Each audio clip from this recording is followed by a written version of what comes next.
Welcome to Tunuri. குழந்தைகளே, இன்னைக்கு நாம ஷியாமளா என்ற பொண்ணோட கதைய பத்தி பார்க்க போறோம்.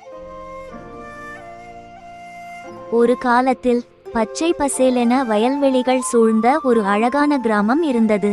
அந்த கிராமத்தில் மக்கள் அனைவரும் ஒருவரை ஒருவர் மதித்து அன்போடு வாழ்ந்தார்கள்.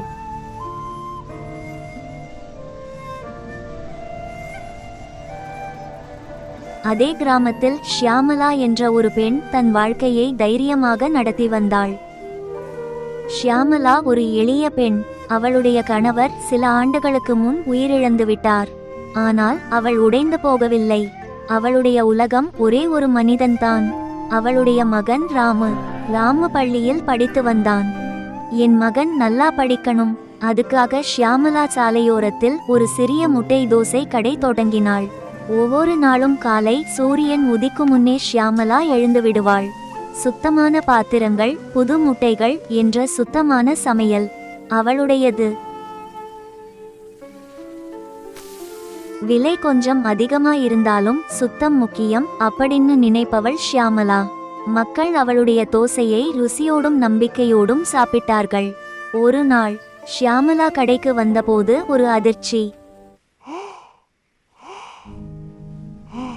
அவளுடைய கடைக்கு எதிரே தனபால் என்ற ஒருவன் ஒரு புதிய முட்டை தோசை கடையை திறந்திருந்தான். அவன் ஷியாமளாவை விட குறைந்த விலையில் தோசை விற்க ஆரம்பித்தான். மக்கள் யோசிக்காமல் அவன் கடைக்கு செல்ல தொடங்கினார்கள். ஷியாமளாவின் மனம் கொஞ்சம் கொஞ்சமாக உடைய ஆரம்பித்தது. அன்றிரவு கடையை மூடும்போது ஷியாமளா ஒரு குரலை கேட்டாள். ஷியாமளா, என்னை நினைவிருக்கிறதா? அது தனபால்.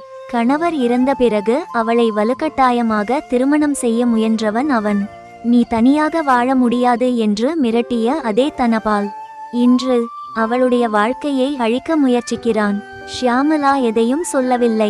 வீட்டிற்கு சென்றாள்.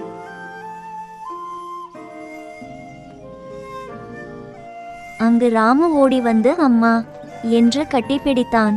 அந்த அணைப்பில் அவளுடைய அனைத்து கவலைகளும் சற்று மறைந்தன.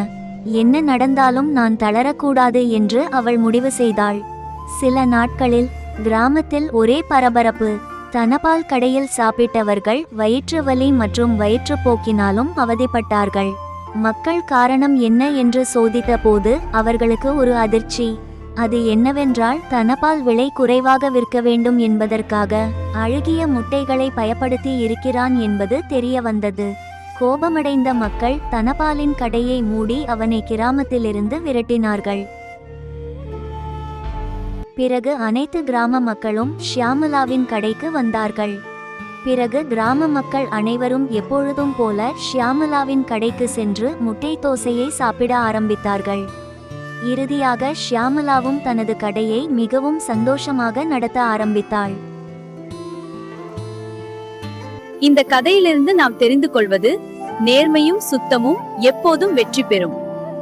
குழந்தைகளே, நீங்களும் எப்பொழுதும் நேர்மையாகவும் சுத்தமாகவும் இருக்கணும். சரிங்களா? நன்றி குழந்தைகளே.